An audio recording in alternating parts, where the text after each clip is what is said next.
Hello everyone. Welcome back to another episode of Learn Something in English. Today I'm diving into a topic that's close to my heart and, I know, on the minds of many of you, navigating the world of learning as an adult with ADHD. Let's unpack this together. You know, ADHD isn't just for kids. Many of us adults are out here trying to learn new things while also struggling with ADHD. And while it has its moments, there's also a lot of power in the unique way our brains work. First things first, let's chat about understanding our ADHD. It's like getting to know a friend. Some days, my ADHD makes me drift off when I'm trying to focus, and on others, it's the impulse buys when I'm out shopping. But knowing these patterns, that's our secret weapon. It's all about tailoring our approach to learning based on how our unique brain operates. And speaking of tailoring, let's talk about how we learn. Are you the kind of person who loves a good diagram or mind map? Or maybe you're like me, and you need to move around to really get something to stick. Find that sweet spot, and learning becomes so much more enjoyable. But oh, the distractions. They're everywhere, aren't they? Here's a trick I've been trying. Breaking things down. Instead of saying, I'm gonna learn to play the guitar, I tell myself, today I'm just gonna learn one chord. And timers. They're a game changer. I've been using the Pomodoro technique, and those short bursts of focus really help. The Pomodoro technique is a method that involves breaking your work into short, focused intervals, aptly named Pomodoros. Each Pomodoro is typically 25 minutes long. Think of it as dedicating 25 minutes of pure, undistracted attention to a task. Once you complete a Pomodoro, you reward yourself with a 5-minute break.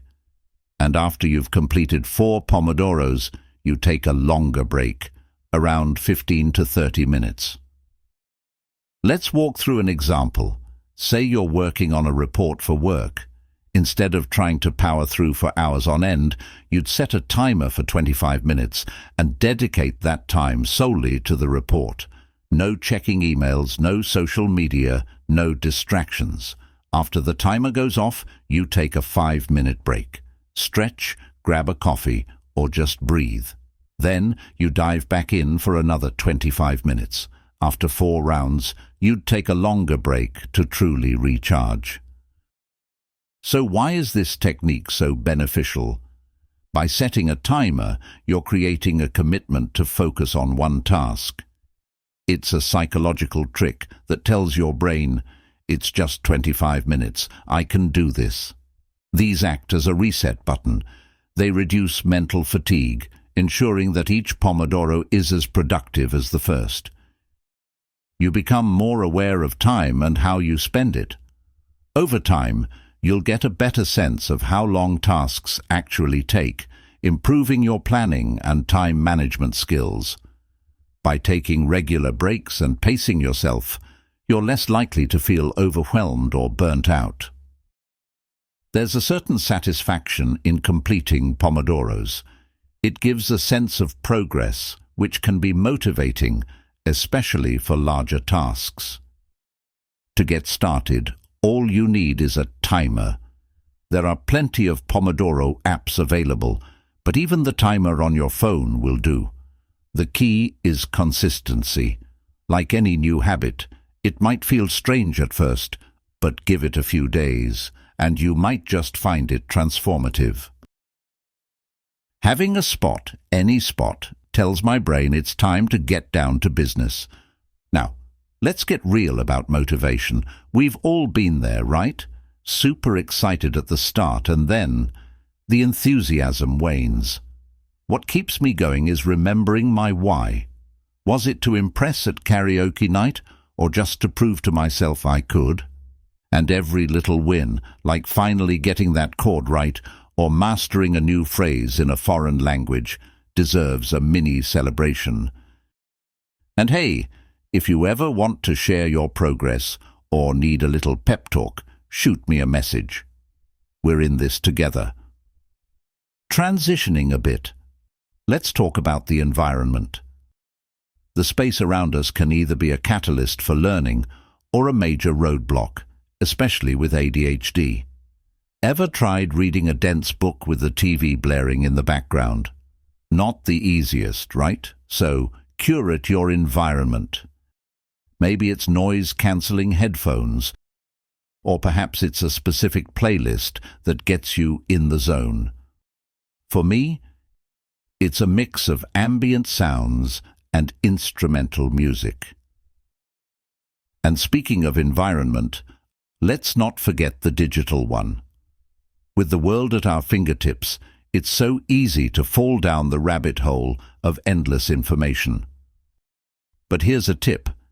Set boundaries. Allocate specific times for checking emails or social media. Use apps that block distracting sites. Remember, it's not about cutting out the digital world, but rather using it to our advantage. Another thing I've found super helpful: routine. Now, I know the word might sound boring to some, but hear me out. Having a set routine, even a loose one, provides a structure that our ADHD brains sometimes crave. It's like having a roadmap for the day, and if you're worried about it becoming monotonous, sprinkle in some spontaneity. Maybe it's a new coffee flavor in the morning, or a different walking route in the evening. Diving a bit deeper, there's been some fascinating research on ADHD that I think you'll find enlightening. Dr. Russell Barkley, a leading expert in the field, has done extensive work on understanding the challenges and strengths associated with ADHD. His book, Taking Charge of Adult ADHD, is a must-read. It provides actionable insights and strategies tailored for adults navigating life with ADHD. Another researcher I admire is Dr. Edward Hallowell. His book, Driven to Distraction, co-authored with Dr. John Ratey, delves deep into the world of ADHD, offering both understanding and practical advice. It's been a game changer for many, including myself. For those of you who are more into podcasts or audiobooks, I'd recommend ADHD Experts on Call by Attitude magazine.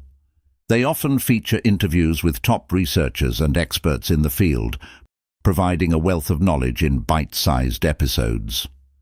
Now, while we're on the topic of resources, let's talk about community. Joining ADHD support groups, both online and offline, can be incredibly beneficial. Not only do you get to share experiences and strategies, but there's also a sense of camaraderie. Knowing you're not alone in this journey can be incredibly empowering.